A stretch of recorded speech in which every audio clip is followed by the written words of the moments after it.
In the 1600s, the Dutch East India Company employed hundreds of ships to trade gold, porcelain, spices, and silks around the globe. But running this massive operation wasn't cheap.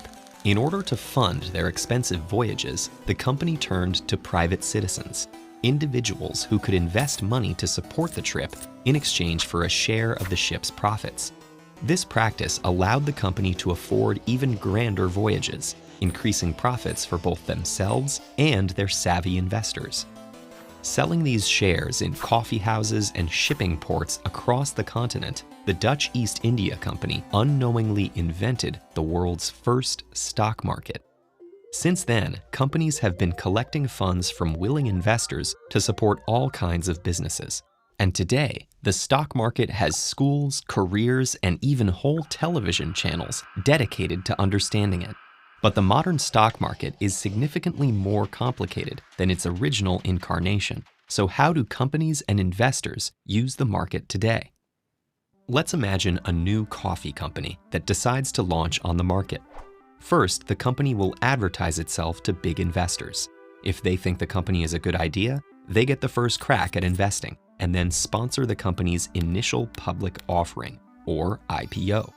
This launches the company onto the official public market, where any company or individual who believes the business could be profitable might buy a stock.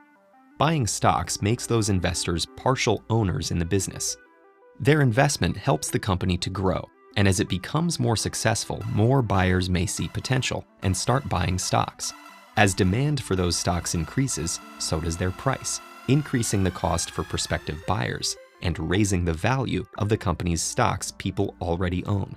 For the company, this increased interest helps fund new initiatives and also boosts its overall market value by showing how many people are willing to invest in their idea.